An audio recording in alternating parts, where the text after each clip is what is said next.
What's up, everyone? Welcome to Adherent Apologetics, wherever you're joining us and however you may be. Thank you for making us a part of your day. Today, we got a really exciting debate lined up. We have Haden Clark from Help Me Believe. Help Me Believe exists to strengthen the faith of the believer and answer the question of the critic. We do this by creating apologetic. He does this through creating apologetic and theologetic material that answers common questions about the Christian faith. Haden has a really cool channel where he talks with a lot of smart people about questions relating to God and Christianity. Encourage you to check that out. And we also have John Gleason, the Godless Engineer, who is a popular YouTube atheist who is an ex-Christian and looks at mostly the claims of Christians, but also some other people. And he's a really cool channel, nearing 50,000 subscribers. So congratulations to John for that. Welcome, guys. How are you doing? I'm doing pretty well. Had a pretty good couple of weeks as far as the channel goes. So, I'm doing all right. Yeah, it's good to be here. Thanks for having me. It's good to see John again. Yeah, glad to be here. Yeah, man, it's great to have both of you guys. So the thesis that's going to be debated today is, did Paul believe in a historical Jesus? Haden is going to take the affirmative, while John is not, of course. A historical Jesus in this debate is being understood in terms of a Jesus who was, quote, walking the face of the earth and was crucified on the earth around 30 CE. Haden is going to defend the affirmative using only Paul's genuine letters. The format for the debate, we're going to have 15-minute opening statements, 10-minute rebuttals, 5-minute closings, and then we're going to have a Q&A. So if you have questions as we go, be sure to put them in the live chat. And Nate2D2 is lurking around, and he will DM me, and we will hopefully get to all or most of the questions throughout the debate. So with that being said, I don't think I missed anything. We're going to turn it to Haden. He's going to give his opening statement whenever you're ready. All right. Okay, I want to say thank you to Zach for hosting this debate, and thanks to John for agreeing to this debate. It's good to see you again, my friend. And before beginning, I want to give a special thanks to my friends Nick Quint and Jonathan Depew for helping me formulate my argument. Your input, and even more so, your friendship, it means a lot to me. And I'd also like to give credit where it is due on the topic of the historical Jesus in contrast with Jesus mythicism. I am indebted in no small part to two non-Christians. That would be Dr. Bart Ehrman and Tim O'Neill. So again, that's two non-Christians who have argued thoroughly for the historicity of Jesus. Now, the question before us is, did Paul believe in a historical Jesus? I'm taking the word historical to mean human, fleshly, walked the earth, etc., as opposed to merely a celestial or angelic Jesus. So I will argue in the affirmative that not only did Paul believe in a historical Jesus, but that he obviously did so. And this obviousness is testified to by the fact that this debate largely takes place online between non-scholars like John and myself, and that this debate does not take place in the academy. And so like my Baptist forefathers before me, I will argue 3 points. The first one will be that Paul believed Jesus was a biological descendant of David. And Paul believed Jesus, the second one is Paul believed Jesus had a biological brother, James. And the third one will be that Paul believed Jesus to have suffered crucifixion here on the earth. And so first, Paul believed Jesus was a biological descendant of David. As my main text, I'll take Romans 1, verses 1 through 4, which reads, Paul, a slave of Christ Jesus, called to be an apostle, set apart for the gospel of God, which he promised previously through his prophets in the Holy Scriptures, concerning his son, who was born a descendant of David according to the flesh, who was declared Son of God in power according to the Holy Spirit, by the resurrection of the dead of Jesus Christ our Lord. Now, the question is, what does Paul mean by born, quote, born a descendant of David according to the flesh? Now, the word born simply means to become. When it's used in conjunction with according to the flesh, it clearly means human birth, like it does in Romans 9:11, in reference to the children of Rebekah. Paul clearly believes Jesus to be, quote, a descendant of David, but in what sense? Well, we don't have to wonder or theorize, because he tells us, quote, according to the flesh. So what does it mean to be, quote, a descendant according to the flesh? Likewise, we don't have to guess, because Paul tells us. Addressing his Jewish audience in Romans 4:1, Paul asks, what then shall we say that Abraham, our ancestor, according to the flesh, has found? Paul also boldly states in Romans 9:3 through 4, for I could wish myself to be accursed from Christ for the sake of my brothers, my fellow countrymen, quote, according to the flesh, who are Israelites. Most significantly for our purposes, in the verses following in Romans 9:5, Paul says, quote, to whom, that is the Israelites, belong the patriarchs, and from whom is the Christ, according to human descent, who is God over all, blessed forever. Amen. And then Paul gives us the hermeneutical key to understanding without mistake exactly what he means by all of this in Romans 9, verses 6 through 8, which says, "But it is not as if the word of God had failed, for not all those who are descended from Israel are truly Israel, nor are they all children because they are descendants of Abraham. But, quote, in Isaac will your descendants be named. That is, it is not the children by human descent who are children of God, but the children of the promise are counted as descendants," end quote. Paul is making it abundantly clear that the Gentiles who respond to Jesus faithfully are considered descendants of Abraham because of their faith, even though, unlike the Jews, they are not biological descendants. He makes the same point in Galatians 3 and 4, which says, "And if you are Christ's, then you are descendants of Abraham, heirs according to the promise." That's Galatians 3:29. In Galatians 4, Paul makes an allegory of Abraham's children, which, quote, "But the one by the female slave was born according to human descent, and the one by the free woman through the promise." Galatians 4:23. His point is made again in chapter 4, verses 28 through 29 in Galatians, which reads, "But you, brothers, are children of the promise, just as Isaac.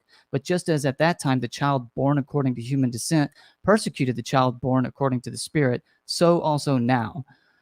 So the point he's making is that the children born according to human descent, that is, Jews who have Abraham as their ancestor, are persecuting the children of the promise, which is both Jews and Gentiles who have put their faith in Christ, not the law. And so the rule for Paul is clearly seen to be this: descendant can be understood in a non-biological sense and in a biological sense. When he uses the term in a non-biological sense, he qualifies it with, quote, "according to the Spirit," or, quote, "according to the promise." When he uses the term in a biological sense, he qualifies it with "according to the flesh," or "according to human descent." In Romans 1:3, Paul says that Jesus is a descendant of David according to the flesh and a son of God, that is, a descendant of God, according to the Holy Spirit. Now, my position is to deny neither. Paul believed Jesus to be a fleshly human descendant of Abraham and David, an Israelite, and also to be a descendant or son of God according to the Spirit. The mythicists must show that Paul only committed to the latter description of Jesus and on those terms specifically. In order to do so, they must show that Paul does not use the term descendant in conjunction with, according to the flesh, to denote human biological ancestry. Again, they must show from the Pauline corpus that Paul does not do this. Appealing to instances outside of the Pauline corpus will be of no benefit, given the fact that Paul has provided a plethora of instances of these two phrases being used in conjunction with one another, as I've just shown. With such a great cloud of examples, we can easily, and I mean easily, ascertain what Paul means by descendant when he uses it in conjunction with according to the flesh. He means human biological ancestry every single time, and thus Paul believed Jesus to be a biological human being. Secondly, Paul believed Jesus to have a biological brother named James. In the opening chapter of Galatians, Paul seeks to chastise the Galatian church for accepting a different gospel than the one that he preached to them originally. In order to do so, he reminds the Galatians that he did not receive his gospel from, quote, flesh and blood, or, quote, human origin, but via a revelation of Jesus Christ. Paul's gospel thus carries the authority of Christ himself. In order to explain how he came about this gospel directly from Jesus and free from any human influence, he says that he did not, quote, consult with flesh and blood immediately, nor did he go to Jerusalem to meet with those apostles who came before him. It wasn't until 3 years later that he went up to Jerusalem to meet with Cephas, that is Peter, and James, the brother of the Lord. Now the key verse reads as follows. Quote, "Then after 3 years I went up to Jerusalem to become acquainted with Cephas, and I stayed with him 15 days, but I did not see any others of the apostles except James, the brother of the Lord." Galatians 1:18 through 19. Now the question is, in what sense is James, quote, the brother of the Lord? Now Paul uses the word brother numerous times to mean what we might say fellow Christians, or as I've heard John say before, fictive kinship. He also uses it to denote his fellow non-believing Jews in Romans 9:3. The same word is translated sister to denote fellow female Christians, like in Romans 16:1 in reference to Phoebe. It is used to denote Nereus, I'm sure I'm pronouncing that incorrectly, this person's female biological sibling in Romans 16:15. And a curious case amounts in 1 Corinthians 9:5, which reads, "Do we not have the right to take along a sister," that's the first instance, "as a wife, like the rest of the apostles and the brothers," that's the second instance, "of the Lord and Cephas?" The word translated sister obviously does not mean in a biological sense, lest we believe that Paul, a first century Jew, believed taking a biological sister as a wife was permissible, which is clearly false. And so the term brothers of the Lord in this same verse is exactly what is in question, and so I'll return to it momentarily. So Paul uses the term in a biological and a non-biological sense, the overwhelming majority of the time in a non-biological sense. So why is it that the overwhelming majority of Greek exegetes have understood Paul to be saying that Jesus had a biological brother here? In a word, it's the context. In a few more words as follows. Number one, Paul only uses the phrase brothers of the Lord twice, here in Galatians 1:18-19 and in 1 Corinthians 9:5. In all the other numerous instances where Paul uses the term brother to reference fellow Christians, he never calls them a brother of the Lord. He only does so here in these two instances, which just so happen to be the two instances in which the majority of Greek exegetes believe he means it in a biological sense. Secondly, Paul uses this term to distinguish James from Cephas and the rest of the apostles in both instances. If by brother of the Lord, Paul simply meant fellow Christians, this would obviously imply that Cephas and the other apostles are not fellow Christians. Now, if Paul only uses the phrase brother of the Lord in these two instances, and in neither case can it be understood as simply fellow Christian, in what sense does he mean it? Well, if one starts with the conviction that Paul does believe in a historical, human, earthly Jesus, then there is the obvious. He means it in a biological sense. If one starts with the belief that Paul only believed in a celestial Jesus and not human Jesus, then one must contrive an explanation or submit that one's thesis is wrong. Rather than doing the latter, some, like Dr. Richard Carrier, have contrived the explanation that Paul has in mind, quote, sub-apostolic believers when he says brother of the Lord in reference to James. Now, the problem with this contrived explanation is that it ruins Paul's entire argument in 1 Corinthians 9. Paul begins his argument by saying, "Am I not an apostle?" He answers his own question in verse 2 by saying, "If to others I am not an apostle, yet indeed I am to you, for you are my seal of apostleship in the Lord." And so Paul is arguing that he has the same status as the other apostles, and as such has a right to the same benefits. If brother of the Lord is a reference to someone that is not an apostle, a sub-apostolic person, his argument completely falls apart and becomes incoherent. Paul is establishing that his apostolic status is the same as those mentioned, namely the other apostles, Cephas, and James, the brother of the Lord. So this explanation does not work. As such, brother of the Lord is an appellation attached to the end of James's name to distinguish him from the other apostles. Not in the sense that James is a fellow Christian, as that would exclude Peter and the other apostles from being fellow Christians, but in the only other sense we have available, which is a biological sibling. And so third, Jesus was crucified on earth. In 1 Corinthians 2:6-8, Paul writes, "Now we do speak wisdom among the mature, but wisdom not of this age or of the rulers of this age who are perishing. But we speak the hidden wisdom of God in a mystery, which God predestined before the ages for our glory, which none of the rulers of this age knew. For if they had known it, they would not have crucified the Lord of glory." Now, I maintain that when Paul says crucifixion here, and when the Corinthians heard the word crucifixion, they would both certainly have in mind that common form of Roman execution here on earth and not in outer space or in some celestial realm, as mythicists maintain. The idea of a human being crucified on earth by other humans would be well known to Paul and his Corinthian correspondents. However, the idea of a celestial being being crucified in outer space would have been utterly unheard of. The point of tension, although there is no real tension, comes down to how we should understand the, quote, rulers of this age. Paul uses the same word in Romans 13:3 to describe the governmental authorities in Rome. In that same context, Paul says, "For it," the ruling authorities, is God's servant to you for what is good. But if you do what is bad, be afraid, because it does not bear the sword for no purpose. For it is God's servant, the one who avenges for punishment on the one who does what is bad. He makes it clear that he means governmental authorities when he commands the Romans to, quote, pay your taxes. And so Paul seems to have grasped the common saying, there's only two things that you can count on for certain: death and taxes, and the government deals in both. And when Paul says that the governmental authorities do not bear the sword for no purpose, he's clearly referencing the death penalty, which is corroborated by his statement that these authorities punish, quote, the one who does what is bad. So for Paul, governmental authorities, which he references as rulers, carry out capital punishment. Whether he approves of capital punishment or not is up for debate. What is clear is that in Pauline language, rulers can reference those who carry out capital punishment. Now, back to 1 Corinthians 2:6-8.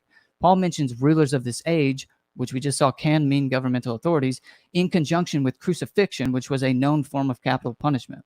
Both in 1 Corinthians 2:6-8 and Romans 13:3, we see the term ruler in conjunction with capital punishment or a form of capital punishment. In Romans 13:3, the rulers are unmistakably governmental authorities on earth, specifically in Rome. And so the question now becomes, why on earth would we interpret this same conjunction in 1 Corinthians 2:6-8 any differently?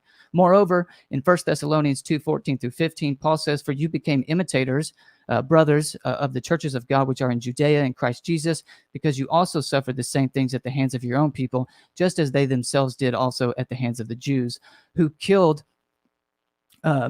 both the Lord Jesus and the prophets, and who persecuted us, and who are not pleasing to God and are opposed to all people." Now, there's two things to point out here. Briefly, some have accused this passage of anti-Semitism. However, the passage is specifically highlighting the condemnation of that group of Jewish leaders who unjustly persecute God's anointed, both in the past and in the present. It's not a blanket statement about all Jews everywhere. Secondly, some have tried to say that this passage was a later interpolation.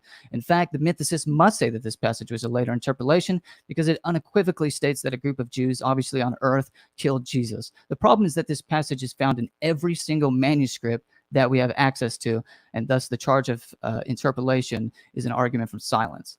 Thus, here we have an unmistakable reference to Jesus being killed by the Jews. In conclusion, we can easily determine that Paul believed that Jesus was crucified at the hands of a group of Jews and ruling governmental authorities. Now, the mythicist case for Paul believing in Jesus' crucifixion in outer space will ultimately depend on an appeal to texts outside of the Pauline corpus, which have no direct correlation to Paul whatsoever, meaning Paul never quotes them or even hints at having knowledge of them. The mythicists would maintain that Paul's audience would have understood these references to mean crucified in outer space, despite the obvious. And so with these points firmly established in the Pauline corpus, we can arrive decisively at the conclusion that Paul, beyond any reasonable doubt, believed in a historical, earthly, fleshly Jesus.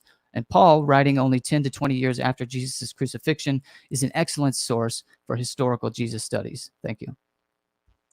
Awesome. Thank you, Hayden. We're going to turn this to John here. Just before we do that, I just want to say that if you guys have questions as we go, be sure to put them in the live chat, and we will get to them at the end. Nate2D2, thank you, Nate, is going to send me all the questions. But with that, turn it to you, John, whenever you're ready. All right. So first, I want to thank Hayden and for having this debate and with me, and Zach for setting it up. I appreciate a good discussion on the topic of the history of the Bible. I don't think there is a definitive answer for today's question. I lean more towards one answer than the other, but ultimately the only person that truly knows would be Paul. I do believe there is enough evidence to support that he probably didn't consider Jesus to be an earthly figure. I agree that Paul thought that Jesus had a fleshly body, but that doesn't mean that he had existed on earth prior to that. I'm going to show you how vague Paul's statements are surrounding Jesus, showing that none of them can concretely distinguish Jesus as a historical figure and only establishes his celestial presence. Again, this doesn't mean that he definitely didn't exist in history, just that the evidence doesn't support a definite answer. First, I'm going to firmly establish that Paul does not give any indication that his information about Jesus is based on anything in history. Then I'm going to discuss Paul's theology concerning Jesus as a celestial figure. Paul's writings do represent the best evidence for a historical Jesus, which is kind of sad. I say that because in several places, Paul definitely distinguishes his information as only coming from visions of Jesus and his understanding of the scriptures. The scriptures in this instance would be the Septuagint or the Old Testament. Galatians 1:11-12 and Romans 16:25-26 shows that Paul, throughout his time as an apostle, established his knowledge of Jesus not through any historical source, but through visions and scriptures. This is drastically different from what we find for other historical figures. Other historical figures like Alexander the Great, Hannibal, Julius Caesar, Spartacus, etc., have direct historical references instead of appeals to scriptures and hallucinations. Paul has to separate himself from any historical source if he's going to be accepted as an apostle. Apostles, according to Paul, were the men who had visions of Jesus after he resurrected. That was the only way that Paul could ever get accurate information about Jesus and be trusted by people. If his information came from someone here on earth, he would not have been considered an apostle or trustworthy.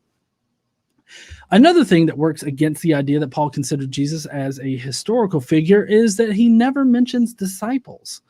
The Gospels later co-opted names mentioned by Paul to be disciples, but he can't use that knowledge that appeared with the Gospels when examining Paul's writing.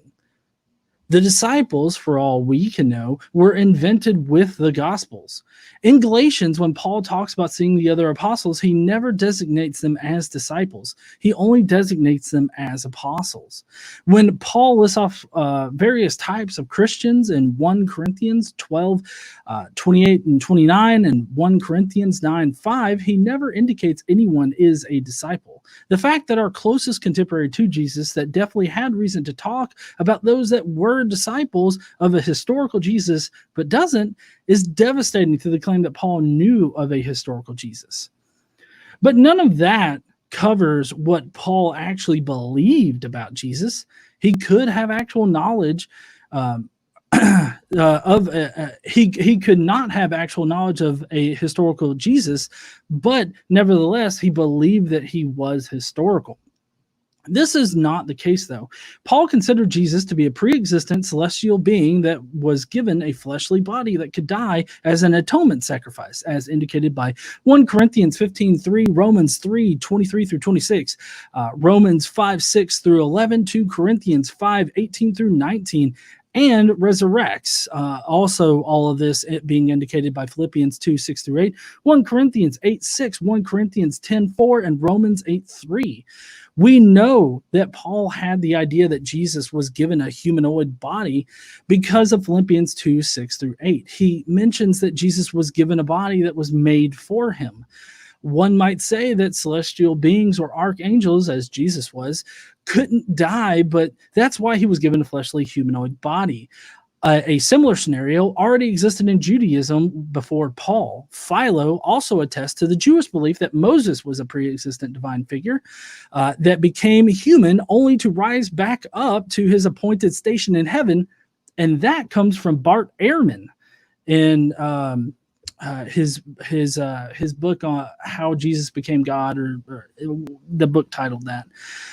Nothing in Paul indicates that any of this happened on earth, but there is significant evidence that he probably believed it to have happened in the firmament or the lower heavens. 1 Corinthians 2 through 8 talks about the rulers of this age crucifying Jesus. Ultimately, this passage is too ambiguous to make a definite conclusion. Most Christians use this passage as an indication that Paul thought the Romans crucified Jesus, but that's not actually what it says. The Greek word used here is archon. Archon means ruler or chief, so I can understand why you might think that it references the Romans. But are the Romans the rulers of the age? Again, you might suppose so, because of the vast Roman Empire, but obviously they didn't rule the entire known world at the time. So who would the ruler of this age be? Well, that would be Satan. Paul identifies Satan as the god of this world in 2 Corinthians 4:4. It was very common in Jewish and Christian beliefs that the ruler of this age was Satan. Another aspect about 1 Corinthians 2 through 8 is the part where it says that the rulers of this age would not have killed Jesus if they had known who he was. In Romans 13, Paul says that the earthly authorities only do God's will. We know that it was God's will to have Jesus die so he could defeat Satan. So we have evidence.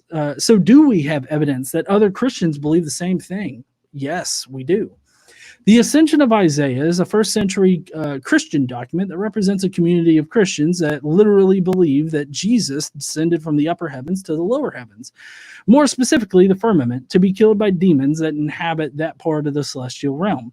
By doing this, Jesus defeats Satan and his demons and then rises back up to the upper heavens with God. This is the earliest version of the Ascension. Other later versions have added material that places Jesus on earth instead of the firmament. This document has various aspects that connects with Paul's theology. The idea of multiple layers of heaven is expressed by Paul in 2 Corinthians 12:2. The idea that Jesus shed his celestial status and powers to become human is another common point. In this document, rulers of this world is used to denote demonic rulers, not human ones. We also have later synoptic gospels also using archon, the same Greek root word, to talk about Satan. That would be Mark 3:22, Matthew 12:24, Luke 11:15. Some take issue with the idea that crucifixions were happening in the firmament, but this is actually canon to Christianity. Hebrews 9:22-24 indicates that the things that exist on earth are just imperfect copies of things in heaven, in which the firmament would be part of the celestial realm. The Ascension of Isaiah shows that early Christians considered the lower heavens to have truer versions of things, or that the lower heavens have the truer versions of all of the things on earth. So what I've demonstrated here is that Paul doesn't have any of his information from historical sources. The only places that he got his information from were visions and the scriptures. So that totally segregates himself from any historical source. And then I covered how Paul's theology about Jesus as a celestial being that he's pre-existent and that he had a body made for him, using the Greek word that specifically is used for manufacture and making things, that proves that Paul had a theology of Jesus being a pre-existent figure, having a body made, possibly out of Davidic flesh, as Paul later claims and as Haden pointed out. And then he was crucified and died by Satan in the firmament, because in the firmament there are copies of everything that also exists on earth, which is canon to Christianity. Then after that, he rose back up to heaven. And this is how he defeated the rulers of this age, or Satan and his demons. That would be another reason why Satan wouldn't want to crucify him if he knew who Jesus was when he was crucifying him. So I know that there's a lot of people out there that think that this is like crackpot sort of reasoning that goes into this, but everything that I've cited before has come from multiple different scholarly sources. So this is emphatically not only debated online. Currently, there are two peer-reviewed books out there that ascertain the question of whether or not Jesus existed. That would be Dr. Richard Carrier on the historicity of Jesus, and then Raphael Lataster. He's also got a book in the scholarly realm, and nobody has written a book or an article refuting either book. So it would behoove everybody to not say that this is just an online fringe sort of thing that's being debated. It's definitely being debated in the scholarship, and there are multiple scholars out there that are not convinced that Jesus was historical. And the Paul's writings are vague enough to where we can't determine whether or not he believed Jesus actually existed in history. But I think that there's enough evidence here to move the needle in support of him thinking that Jesus was purely a celestial figure that was crucified in the lower part of the heavens, the firmament. So with that, I think that I'll be done. I don't think that was a full 15 minutes, but we'll get to the rebuttals, I guess. Yeah, you can always add time to your rebuttal if you need. So thank you for that, John. I think I saw a few questions come in. Keep adding questions. We'll get to them at the end, but we'll go to a 10-minute rebuttal. Haden, you can start whenever you're ready. Okay. So first, I just wanted to say that we weren't actually asking the question whether or not Jesus existed. The question is whether or not Paul believed that Jesus existed. And so there was a lot going on there that had to do with whether or not Jesus existed, which just simply wasn't the question being asked. A couple of other points before I dive into some specifics, just kind of some more general points that I wanted to make was Paul's theology is celestial or heavenly about Jesus. Yes, of course it is. I said that in my opening statement. All Christians believe this. And so making the point that Paul believed in a celestial Jesus doesn't get you anywhere. What you have to show is that Paul only believed in celestial Jesus. And so pointing to passages and places where Paul says that he believes in a celestial or heavenly Jesus just doesn't get you anywhere. The last thing you said about being ignored or not being debated, you said at one point that it was not debated or that no scholars had refuted Carrier and others, and then you went on to say that it is debated among scholars. I found those two things to be contradictory. You just said that no one has refuted it, and then so clearly it's not being debated. It's largely being ignored, which is why I, a non-scholar, am happy to take it up, because I don't think scholars are very much interested in the question at all. And anyway, I got some particular things I want to get to, but I just wanted to point out that most of what his John's opening statement had to say had almost nothing to do with Paul. He's talking about different gospels. I was talking about the gospels for a little while. He's talking about the ascension of Isaiah and Philo. The ascension of Isaiah. I'm going to get specifically into the ascension of Isaiah, but there's no indication whatsoever from the Apostle Paul's actual letters that indicate that he used either Philo or the ascension of Isaiah as a source. And so I don't see what the relevance is with respect to whether or not Paul believed in a historical Jesus, which I remind the audience that is the question before us, not whether the historical Jesus existed, but what Paul believed about the historical Jesus, or specifically, did Paul believe in a historical Jesus? And the ascension of Isaiah and Philo just have absolutely no bearing on that question whatsoever, although they had plenty interesting things to say, and they might have relevance for the historical Jesus. It has absolutely no bearing on whether or not Paul believed in historical Jesus, because there's just absolutely zero evidence that Paul used either of them as literary sources. But I do want to talk about the ascension of Isaiah anyway, so I'm glad it got brought up. And I'm going to be largely drawing on Richard Carrier's work on the ascension of Isaiah. I think that's probably where John is getting his information on the ascension of Isaiah. Even if he's not, it'll at least be helpful to use as an outline in my critique of this attempted reading of it. That is the attempt to read it as a purely celestial Jesus from the ascension of Isaiah, and that somehow carried over into first century Christianity, and specifically here tonight into Paul's thinking. So remember, again, specifically, we're talking about Paul's letters. And so in Carrier's work on this, he agrees that Paul's letters were dated in the 50s. Carrier says, I think that assessment is probably correct. That's a quote from page 305 of his book. That's the Kindle version. Carrier dates the earliest gospel to no earlier than 70 CE, and he does that just a couple pages later. Carrier then says, with respect to the ascension of Isaiah, the quote, the earliest version, in fact, was probably composed around the very same time as the earliest canonical gospels were being written. He says that on page 53, again on the Kindle version. And then Carrier says on page 64 that Paul's, quote, Lord of Glory in 1 Corinthians 2:8, quote, looks like a direct paraphrase of an early version of the ascension of Isaiah. So Carrier wants to stretch the date of the ascension of Isaiah far earlier than anyone else, which is just a commonplace thing to do if you're going to be a mythicist. First of all, the entire thing is an outlier belief, and now you have to take a dating of a text way earlier than anybody else does. And so it's just one thing falls after the other. So Carrier wants to stretch the dating of the ascension of Isaiah far earlier than anyone else. It's usually dated in the 2nd century. But even if we grant his stretch, it isn't earlier enough to be quoted by Paul, even by Carrier's own datings.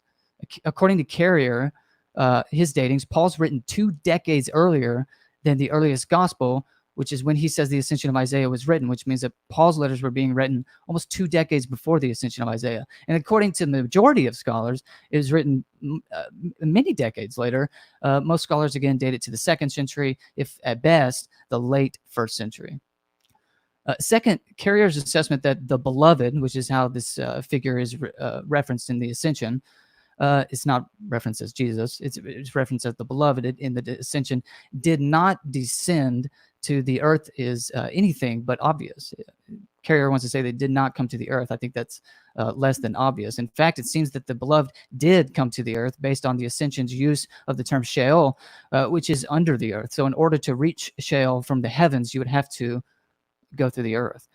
Third, even if Carrier is correct and the Ascension portrays the beloved as only descending to the firmament, in chapter 7, verse 10 in the Ascension, we read this. It says, "And as above, so on the earth, for the likeness of what is in the firmament is here on earth." And not just the figures, but the events taking place. And this was a common Docetic belief. In other words, what happens in the firmament is a mirror image of what happens on earth. So if Carrier thinks that Jesus was crucified in the firmament, fine. He was also crucified on the earth, according to the Ascension. And Carrier even hints at this in a footnote in his book, where he says, although to be more precise, it is the things on earth that are the copies of the truer versions in the heavens. So he understands this perfectly fine. So it's anything but obvious that the Ascension portrays celestial Jesus only. And again, emphasis on the word only. It can't be emphasized enough that the mythicists must prove that whether the Ascension or Paul only believed in celestial Jesus. And furthermore, it's most improbable, if not logically impossible, that Paul is quoting the Ascension. If anything, the relationship would go in the opposite direction since the Ascension was written much later. So I don't think that the Ascension is going to get us anywhere. You pointed out that Paul only got his information from the visions in the scriptures. I don't see how it has any relevance to the question of whether or not Paul believed in a historical Jesus. Where he got his information from isn't particularly relevant to the question. He may very well have only gotten his information from a vision that he had of Jesus, but that information, what the information is what's in debate. Was that information that Jesus was a historical figure, or was that information that Jesus was only a celestial figure?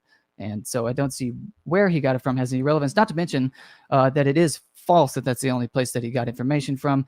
Paul does pick up traditions from the Jerusalem apostles. He explicitly tells us, like I said in my opening statement, that he spent a couple of weeks in Jerusalem with Cephas and the other apostles, specifically James. And so unless we think that they were just talking about the weather and that Jesus and the traditions surrounding Jesus were never brought up, I think it would just be foolish to assume that he didn't get any of his traditions there, especially like in 1 Corinthians 15, where we see him clearly citing a tradition that he says he received.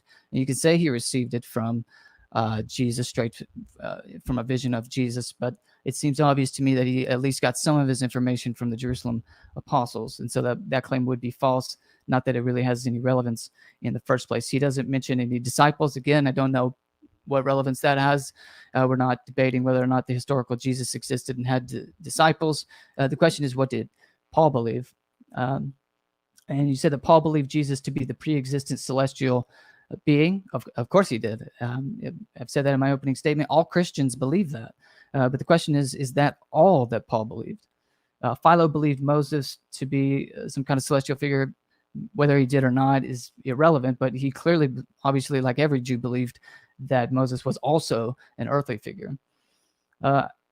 And I showed why 1 Corinthians means that the 1 Corinthians passage about the rulers of the age means Roman authorities by referencing Romans 13:3, where the same phrase clearly means governmental authorities when used in conjunction with the death penalty, which is exactly what crucifixion is. And then a more larger point to make is just that in Second Temple Judaism, there was not this dichotomy between the spiritual powers and the governmental authorities as if they were two separate things. They viewed them really as one and the same. So the rulers of this age obviously can be used to refer to celestial figures or angelic beings or demonic forces, we might say, but it also is a reference to governmental authorities. And I showed why in my opening statement, I think the Corinthian passage and the Romans passage are instances of governmental authorities. There may have been demonic forces at work behind them, we might say, but it also included governmental authorities. I think that'll do, and it's just about 10 minutes. Awesome, Hayden. We'll transition now to John. Whenever you're ready, you have 10 minutes, or you can have more. Obviously, your opening statement was kind of short, but whenever you're ready, just go. Okay, I appreciate your response there, Hayden, although I don't really understand why you think my entire thing was just on the historicity of Jesus when I specifically only referenced, when I was supporting the idea that Paul didn't believe in a historical Jesus, I only referenced Paul's writings all throughout my opening statement. So I don't understand why you think that I just didn't handle the question at all. I was providing other sources outside of Paul to show that other Christians were thinking the same things at this time. So it's not really out of the realm of possibility that Paul would also be thinking this. I mean, this would be like a standard thing to do whenever you're trying to figure out what Paul is trying to talk about here.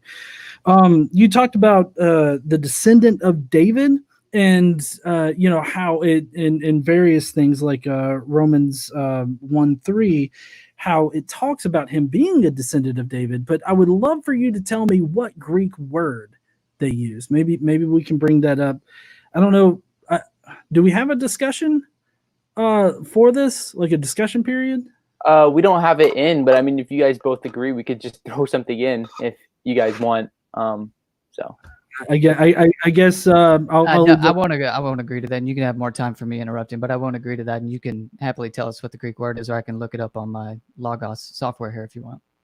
Oh, okay. All right. So, okay. So the actual Greek word that Paul uses here, which is very important for you to actually look at the Greek word, is genomai.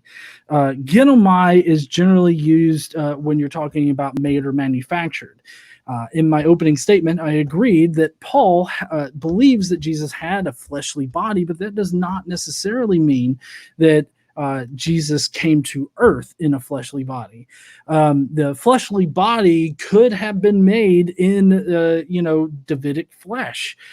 This would explain why later on in the Gospels you have this contrived way of going about solidifying the lineage of Jesus, because there's various different communities out there that needed a Davidic link to a historical Jesus, and for some reason Jesus is divinely born of the union between God and Mary, but at the same time you trace his lineage back through Joseph.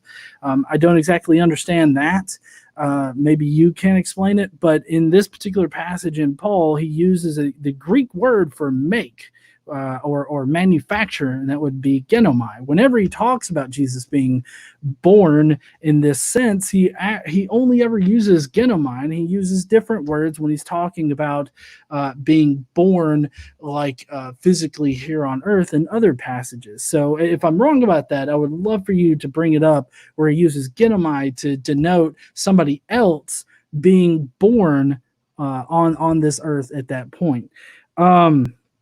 Then you mentioned the brother James. Again, I have to reiterate that you've got to go back to the Greek word that is actually used there. And the Greek word that Paul uses in order to denote a brother of the Lord does not concretely point us in the direction of a blood brother. Can that particular word mean a blood brother? Yes, it can. But it also can mean a fictive kinship. I believe you brought that up in your initial opening to me. But the James that's mentioned in Galatians 1:19 is just a general Christian. And I know that you seem to have a problem with that because you feel like all apostles and Christians would be denoted as brothers of the Lord. But in that particular section, he goes through he goes the extra length to make sure that you understand that one is an apostle and the other is just a general Christian. You would not call the apostle a brother of the Lord if you're trying to distinguish him from the other person that's just a general Christian. That's all he was trying to do. And the words there seem to support that particular position. But ultimately, this is a very vague statement that doesn't actually support the conclusion that he was talking about a blood brother, because of how he uses it in other areas of his writings. Like you mentioned, the sisters. We don't think that he was talking about literal blood sisters or biological sisters when he was talking about being able to take a sister along. Funny enough, he uses the exact same word to specify sister in that situation as he does with the brother of the Lord here. Also, brother of the Lord is a title, and it's not like brother of Jesus. If he wanted to be more explicit about it without using something like according to the flesh or something like that, you could definitely say that he would have said brother of Jesus Christ or something of that nature. Now, in 1 Corinthians 2 through 8, you say that it's just an interpretation or it's an argument from silence about the archons of this aeon, I'm guessing, because that's what the 2 through 8 is. My entire point in bringing up like the ascension of Isaiah and stuff like that is to show how it was very common usage in the first century for you to use archon in order to denote the rulers of this age or the rulers of this world, which Paul considered to be Satan. You see, I also talked about how Paul later on in his writings described the ruler of this world as Satan, using the exact same verbiage as he does right here in this particular passage.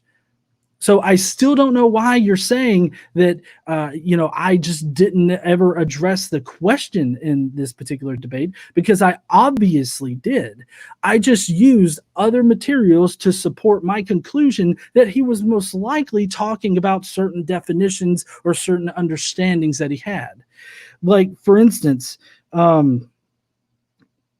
with the ascension of Isaiah, you talk about how in I guess one particular later redaction that exists in the 2nd century, it has Jesus, coming to earth or going to Sheol or whatever. The earliest redaction that we actually have of the ascension of Isaiah does not contain those parts. So I'd love to hear your discussion or your explanation on why that particular version of the ascension of Isaiah exists. You also said that in the ascension of Isaiah, it says that all events happen in the firmament and on earth. So that means that Jesus was crucified on the earth. But I don't think that it actually says that. It actually says that just all things, like physical things that exist on the earth, also exist in the heavens, as the ones on the earth are imperfect copies compared to the ones that are in the lower firmament. Philo, you also mentioned, is obviously relevant to this, because Philo would have been a contemporary to Paul. And, Philo was a Jew. And since Paul started out as a Jew who had advanced his understanding of Judaism beyond his peers, would have also had similar ideas to Philo, especially considering the fact that Philo describes his logos the same way that Paul ends up describing Jesus. So it's very obvious that there is a Philo-Paul connection here, and the fact that Philo doesn't have a problem with Moses being a pre-existent figure, being given a body that's a fleshly body, that then admittedly, it does strut around here on earth, but it also dies and goes back into heaven. This was an example of how pre-existent archangel figures, or celestial beings rather, can inhabit these fleshly bodies and be sent somewhere to die and then raise back up into heaven. That was the point of bringing that up. So you also mentioned Romans 13:3 as a way that the rulers are meaning Romans, and I would agree in that particular passage right there. It probably does mean the Romans, but it also doesn't say rulers of this age. That's a very specific thing when Paul is qualifying his rulers, his use of archon with of this age. We have to look at who Paul would have considered to be the ruler of this world or of this age, which I would assume that you as a Christian would agree that Satan is the ruler of this world, especially considering that's what Paul says. So every single facet of my opening statement was definitely connected to the question of whether or not Paul considered Jesus to be a historical figure. And I feel like I fairly well cemented the fact that Paul is at least vague enough to where we don't know, but also has a lot of evidence to support the idea that he possibly didn't think that he was a historical figure and only considered him to be celestial, because of all of the references that I have within Paul's verified, or well, as verified as we can get, his original texts. So let's see. I think that's all the notes that I have. Again, this is debated in the scholarly area. I mean, to say that it's not is really just ignoring all of the conversation that's being had between scholars over it. So I mean, for you to just totally dismiss all of the scholars that are not convinced of Jesus's existence in history, not only that, but the 2 peer-reviewed works that have been published about it, just because there's not any, rebuttals to it, does not exactly mean that it's not being debated in the scholarly community. I mean, I could go on and on about how varying bits of evidence are being debated in the scholarly community that directly concerns this particular thing. I mean, Bart Ehrman wrote a non-peer-reviewed book against Carrier, which was quite embarrassing, and it has been noted as being drastically different than all of his other works surrounding the historicity of Christianity in general. Like I said before, you yourself pulled from Bart Ehrman, and you thanked Bart Ehrman prior to this, but yet Bart Ehrman agrees that Philo had this pre-existent Moses idea that shows that Paul could have also thought this, and that it was not out of nowhere that Paul would have come up with this. He would have taken it from existing Jewish theology, just like he did with Jesus. He had the existing Jewish theology that Jesus was a pre-existent celestial figure, which I know that you agree with and everything. I'm not trying. I was kind of. I'm glad that you admit that he's a pre-existent celestial figure, but my point was that all of the references that I have in here to Paul's letters, they do not concretely show us that that Paul thought that Jesus existed here on earth, because of how vague he is. And I think that I'll cede whatever time I have left. Awesome. Thank you, John. We're going to go to closing statements here. Saw a bunch of questions coming in. We're going to get to those questions after these closing statements. Saw a bunch of questions for John, a few for Haden. So feel free to put some more in, and we'll get to those in a few minutes. But Haden, we'll give this time to you. You have 5 minutes for your closing remarks. Okay, I might have to be a little sporadic here. When I say that no one debates this in scholarship, I clearly don't mean like 0 people. Obviously, I referenced Ehrman myself. I'm trying to figure out what order I want to take this in. So the Moses thing, again, has no relevance for one thing, because Paul's not using Philo as a literary source. He's not literarily dependent on Philo nor the Ascension.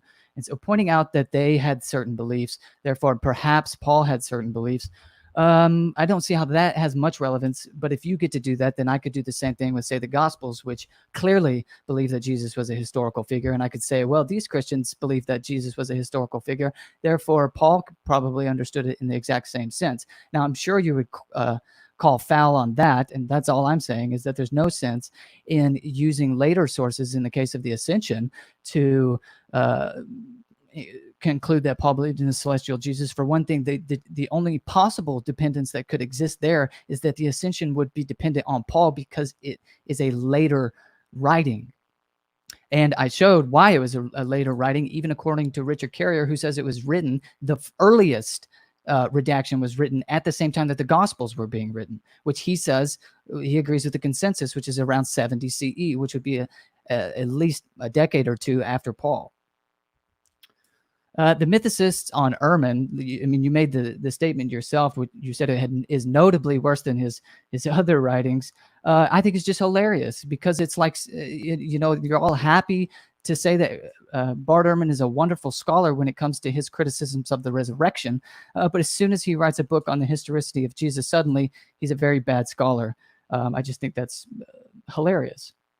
You kept making the point that I didn't read the Greek word. I didn't read the Greek word because you're not a Greek scholar. I'm not a Greek scholar, and the majority of our audience is not a Greek scholar, and there's absolutely no point in pointing it out. I showed exactly how Paul uses the word descendant by going through Romans and Galatians and using the English translation of it. I guess I could have used the Greek word, but I thought I was being fair enough whenever I pointed out the very different ways that he uses that Greek word without actually saying the Greek word itself. And I did want to point out that in the Septuagint, this Greek word is used 75% of the time to denote a biological human descendant. So there's some context outside of Paul if we're going to start pulling from there. And I explained why, in this case, the fact that it can mean manufacturer or something like that, it doesn't matter whenever you take into consideration the way it's being used in that specific context. I went through that specific context and showed how when Paul uses the term descendant and the word he uses there for born in context or in conjunction with according to the flesh, it means human biological ancestry every single time in Paul. Again, we don't have to go outside the Pauline corpus because Paul himself provides a plethora of examples and shows us exactly what he means by this word when it is used in conjunction with according to the flesh. The rulers of this age, I agree that the ruler of the age would be the Satan, and that the rulers of this age can denote something like demonic influences. But again, in Second Temple Judaism, there was not this hard and fast distinction between the demonic forces and the governmental authorities. I showed why, and Paul does use this phrase to reference governmental authorities, not rulers of the state specifically, but rulers to denote governmental authorities in Romans 13, and how he uses that in conjunction with capital punishment. And so when he does it over in the Corinthian passage, there's no reason to interpret that any differently. And so I think that the burden of showing that Paul only believed in celestial Jesus has not been met, and that John still has all of his work ahead of him, that he would need to show that not that just that Paul believed in a pre-existent celestial Jesus, every Christian that's ever existed believed in that. He would have to show that Paul only believed in that. And then lastly, with my remaining 30 seconds, I just wanted to say to the audience that not only, and John as well, of course, not only do I agree with Paul that Jesus was a historical person, but I also agree with Paul that Jesus is Lord, and that if you repent and trust in him, you will be saved from sin and death. And so I agree with both of Paul's statements that Paul is the celestial being, the pre-existent Son of God and the Savior of this world, and that also Jesus was a fleshly, walk the earth kind of historical person. Awesome. Thank you, Hayden. We'll go to John here. You got 5 minutes for your closing statement before we dive into some Q&A. So whenever you're ready, let it go. Okay. So I like how you kind of contradicted yourself immediately right out the gate in your rebuttal, because you said when you said no people debate this topic in scholarship or anything like that, you didn't mean literally no one. So I'm just kind of curious as to what you mean by nobody. I mean, it's a little confusing when you say nobody, but you don't really mean nobody. So I thought that was a little ironic.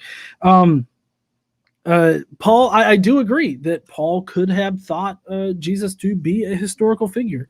My entire point in this was to prove that that Paul's Paul's content of his scriptures, his epistles, they're actually too vague to make a concrete argument for either case. That has always been. I said that right up front in my opening statement. So what I was presenting was passages and things that I thought pushed the needle just slightly to the side of Jesus not, or Paul not considering Jesus to be a historical figure. You say that I still have all my work ahead of me, but I really don't understand why you would think that, considering that everything that I've done in here is to support the idea that Paul didn't consider Jesus to be a historical person. You kind of had a little bit of a cocky moment there when you were talking about how, we can bring in all these other different sources, and because I use the Ascension of Isaiah. First of all, I didn't use the Ascension of Isaiah to prove that Paul exactly thought something. What I did is a more nuanced position of showing you that Paul just didn't pull it out of his butt, and that he wasn't just making stuff up, because that's a lot less likely than Paul just mimicking what other Christians were already thinking at the time. It's the exact same thing that I was doing with Philo, showing that Paul didn't just come up with this stuff on his own, that there were other Jews and other Jewish Christians at the time that were thinking the exact same things. So what that does is it establishes the idea that could be exemplified by Paul already existing in the community at the time, because while the Ascension of Isaiah wasn't written until the 70s, it was definitely a sect of Christians that existed prior to the 70s, because oral history would have been circulated at first and then it would have been written down. But even if we just have the earliest redaction being in the 70s, which isn't a stretch, by the way. Richard Carrier does have great work on the Ascension of Isaiah. I highly, implore people to read Carrier's position on the Ascension of Isaiah, why he thinks it dates so early. But the fact of the matter is that I wasn't using those particular sources in order to say that Paul was citing those or should cite those. I was establishing that Jews and Jewish Christians were thinking the exact same things at the time. So Paul is just another example of a sect of Christians that was thinking the same things at that time. I know earlier you also talked about how James, the brother of the Lord, and how Paul went to Jerusalem and talked with Cephas and other people there, other Christians there. So he must have gotten his information from them. But I also like how that's kind of a low key saying. That's just you low key saying that Paul's a liar. And I'm really not I'm not with the whole argument of calling Paul a liar, because then you have to question everything else that you have that Paul gives you, which is pretty much the only evidence for historical Jesus that you have. So I wouldn't suggest you calling Paul a liar in that instance when he says that he only got his information from visions and scriptures.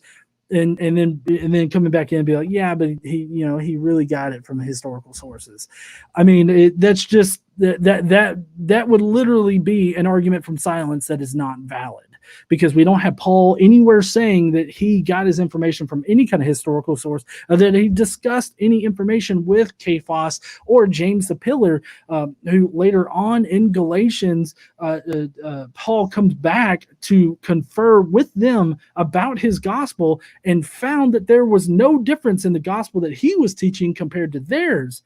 So Paul had the same gospel as the other apostles that were the major players in the first century.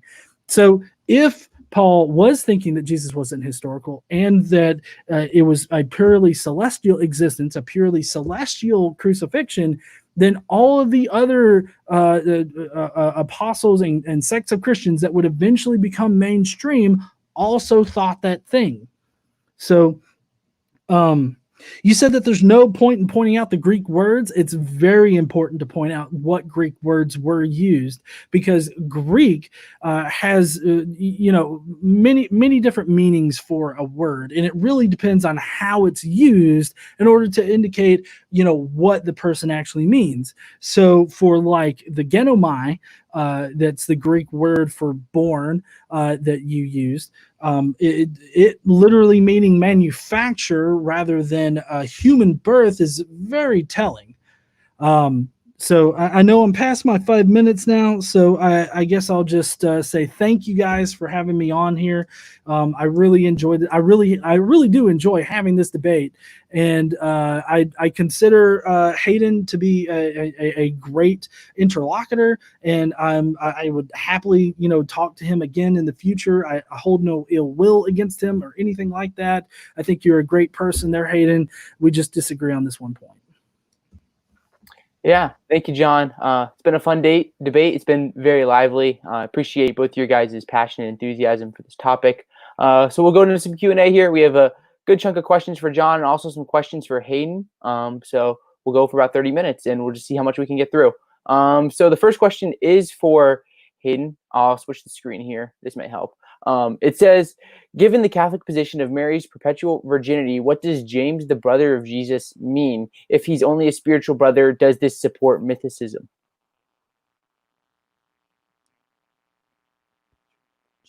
Well, I'm not a Catholic, so I don't know about the perpetual virginity.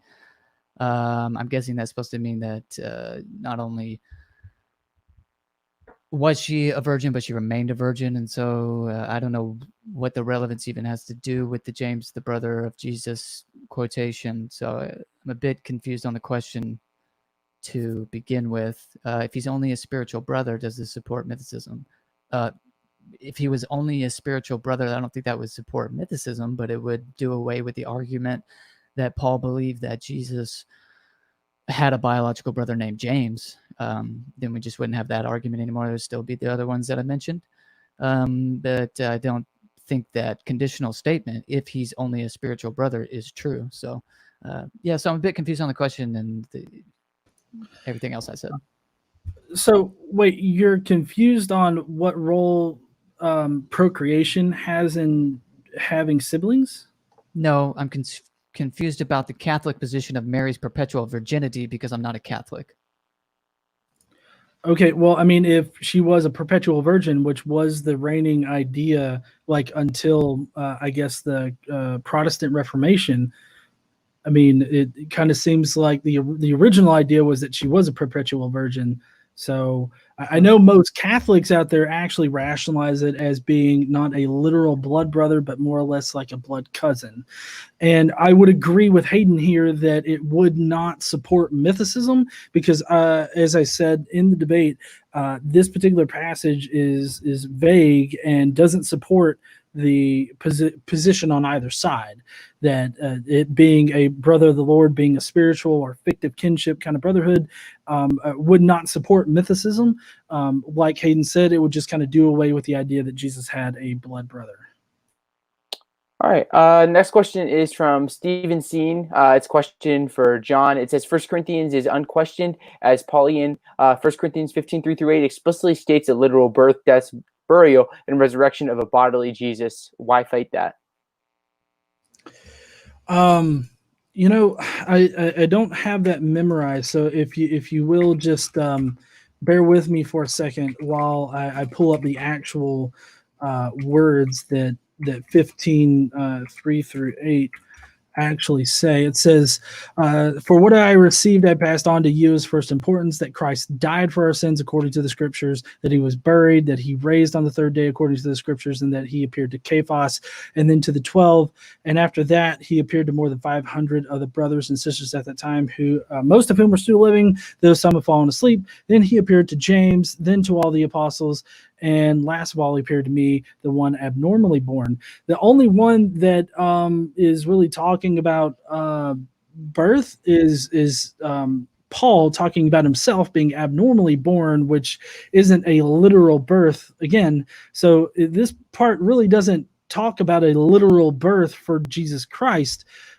In fact, it doesn't even say Jesus in here. It just says Christ, which we all know now as Jesus. But Christ being a title, it's not exactly definite for it being Jesus. Also, another thing that you really need to note when you're looking at this particular thing is that it says according to the scriptures, according to the scriptures. This is most definitely a very early creed. And I would agree. I'm pretty sure Haden would agree with me saying that it definitely dates into the early 30s. But just because it dates early does not necessarily mean that, that's when the belief started or that the event actually took place. So none of this is actually supportive of what you're talking about here. Next question is for John as well. It says, you mentioned Paul seemed to think that Jesus was of the flesh of David. David, can you elaborate on what you mean by that? If Jesus has the flesh of David, wouldn't he have had to come in the flesh?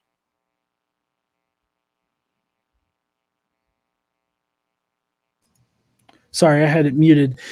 Wouldn't he have had to come in the flesh? Well, I mean, I agreed that he definitely did come in the flesh. My only disagreement with Haden here is that he actually descended to the earth and actually had an earthly existence rather than just existing in the firmament. It's kind of a small area where I think both Haden and I disagree, but I would agree that Jesus had Davidic flesh, as Paul has said, but I also think that it was made due to the words that Paul used. So, I mean, you kind of have to contend with the actual words that Paul used, and not just sort of brush it off with modern, definitions and understandings of words that we translate from the Greek. Another question here for John. It says, why did no early enemies of Christianity propose Jesus mythicism? Well, it's funny that you mentioned that because 2 Peter is an entire book in the Bible that was forged in order to give a historical account of Jesus, where they specifically talk about how they did not, believe in, myths. There were early people that we would consider to be mythicists, if you will. There were several sects at the time that were going around. There was not such a narrow idea about Christianity in the first century. So there definitely were people that we might classify as mythicists today, although they probably didn't consider, themselves mythicists because the term didn't exist back then. But there were definitely people that felt compelled to forge an entire book that eventually became canon that included a historical reference to Jesus, because people were saying, hey, he's just a mythical or celestial figure. And I think it would more likely be that Jesus was purely celestial and not just, and not historical. Yeah, 2 Peter was definitely not written for that purpose, and there was nobody in the first century who claimed that Jesus was not a historical figure. That's just argument from silence. Well, no, it's not an argument. I mean, unless you're saying that you're using an argument from silence. Is that what you're saying? No, I'm saying, well, we've already had the debate. I was just answering the question.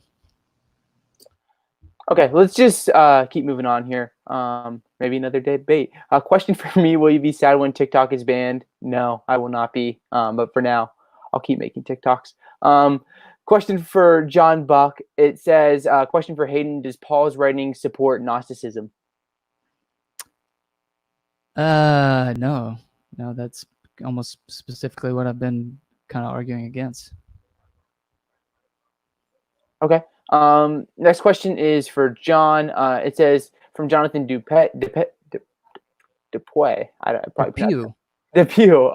He says, what other Greek word would have Paul used to say Jesus was born of a flesh and blood human? I can't think of the word right now in Greek that is more indicative, or that more specifically that Paul uses to indicate a human or earthly birth. But they are vastly different. There are several places on the internet where you can do interlinear, have an interlinear look at the Greek words surrounding those. So if you have a particular verse that you want to actually explore further as far as the Greek goes and what words were actually being used, then suggest you just go and look that up. It's very important to know how a word is being used by a particular author because of the varying uses of the words in Greek, and how just adding on a little bit of context changes the entire meaning of it. So that's why it's important for you to do that kind of investigation. I wish I had that word for you. I should have looked it up before this debate, but it's not really pertinent to my particular argument for the genomai, meaning manufacture or make. So, but you could definitely take any verse that you find in Paul where it talks about being born, and you could determine what kind of birth he meant, either manufacture or a physical real birth. Another question here from Jonathan Depew. He says, I'm assuming this is going to be for John. It says, if Jesus wasn't crucified on earth, what is the significance of Philippians 2:7? Jesus died as a doulos slave. Do we have slave language used for celestial execution?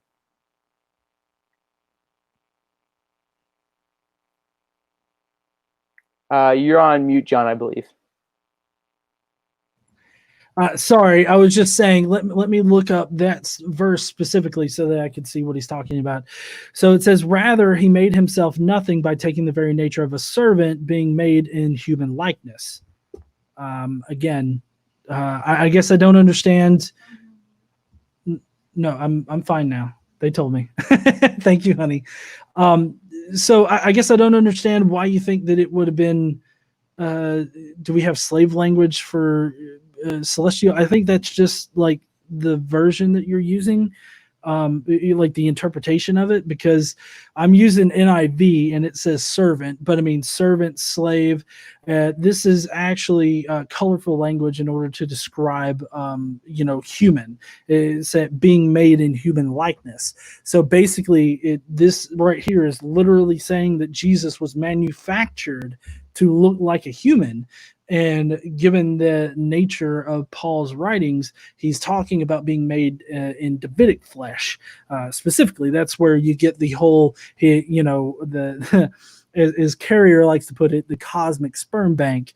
But when you get down to it, removing all of that kind of inflammatory language, it was just that God made Jesus out of Davidic flesh directly, bypassing any need for any kind of lineage connecting him to Joseph, or not Joseph, but connecting him to David, which would solve, the Matthew and Luke genealogy problem pretty well.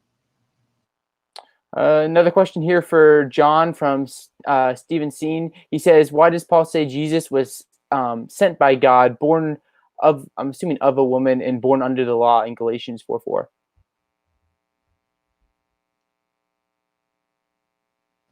All right. Again, let me pull that up. But when the set time fully come, God sent his son, born of a woman under the law. I believe that is also using genomai, which means manufacture. Let me.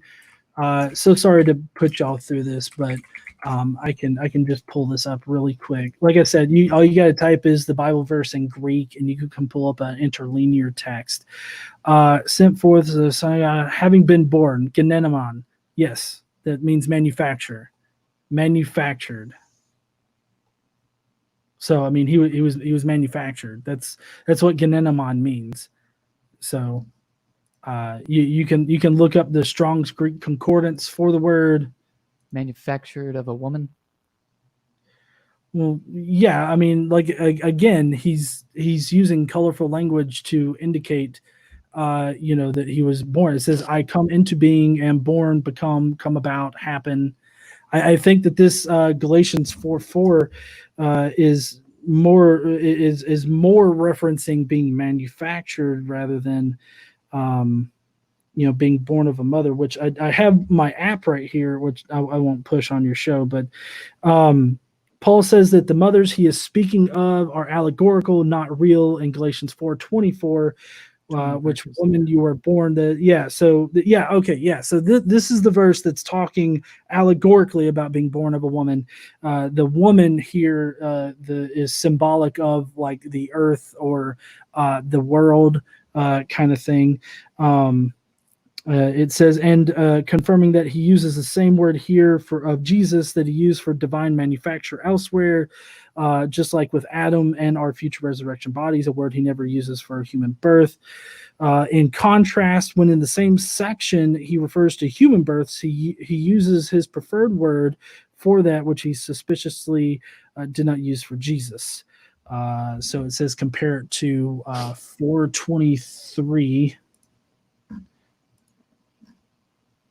423. So, but the one indeed of the slave woman according to the flesh, having been born. Here's the Greek word for the one that he actually uses. It's gegenete. I'm horrible at pronouncing stuff. Gegeno. So it's different than genomai. Genoa something. That is a lot more explicit. The usage is I begat of the male, of the female, I bring forth, I give birth to. So it's a lot more explicit is what the word is. All right, I got a question for Hayden here. I can't find it in the live chat, so if you just need me to repeat it, Hayden, let me know. It's a question from John V. He says, why does Paul never talk about Jesus' ministry, miracles, exorcisms, or disciples? Am I unmuted? No, you're good. Okay, so he does mention the 12. He does mention the apostles. You want to make some very strong point between the distinction between an apostle or the 12 and disciples. Have at it. Given that majority of scholars do take the Gospels seriously, Paul's mention of Cephas and the 12 give us a very good fact that he was familiar with Jerusalem apostles, and that the Gospels end with the 12 being in Jerusalem do lend the conclusion that Paul, in all probability, knew who the original disciples were. Of course, if you don't think that the Gospels have any historical reliability whatsoever, you're not going to conclude that way, but most people do think that there is a kernel of historical truth that runs through the Gospels. So I just think that statement is false. Not to mention, Paul also is familiar with some of the early traditions that reflect Jesus's teachings, which we also find in the Gospels, like the teaching of the Last Supper and things like that. So I think it's just false that Paul's not familiar with the disciples or with any of his teachings. Exorcisms, none come off the top of my head. Again, you have to remember that Paul's letters are occasional, meaning he's addressing he's writing back and forth with these churches. It's a correspondence. And so he's addressing their concerns, and it makes a lot of sense that they wouldn't have the exact same concerns as, say, the gospel writers or things like that. And so, the fact that Paul does not write about something does not mean it didn't happen, especially if we have other first century sources which do record it. So, it's at best an argument from silence if the person is trying to go that route. Of course, he just asked a question. I don't know what direction this person is trying to go with it. But anyway. Next question is from John Buckets, the super chat. Thank you, John. He says, what does it mean to have Davidic flesh? Is that for both? I don't know. So I guess you can both just kind of answer it. So yeah, go for it. Yeah. Go ahead, John. Well, I would say that it's just literally what it means to have Davidic flesh, to be made. Well, in the case of Jesus, specifically how Paul actually talks about it being made in Davidic flesh. So it's manufactured, a lot like how God manufactured a body for Adam, and how God will manufacture our resurrection bodies. It's just literally, Davidic. It's got a direct lineage to David, which is handled both on my thesis as well as Hayden's. Well, I hope he does manufacture our resurrection bodies, John. I hope that does happen, and that you do become a Christian and be manufactured in the resurrection. I'm not joking, but yeah, just kind of playing on your words there. But actually, in Genesis, referencing Adam, the manufacturing takes place not the word that is used whenever God breathes life into Adam and creates a human being is not, or I'm sorry, that's when the term manufacture is used in the Septuagint, which would have been Paul's Old Testament. It's not whenever God is forming man out of the dust. He does not use the Greek word that you keep bringing up, manufacture. He doesn't use it there. So it's actually not true that that's the way that that word is used.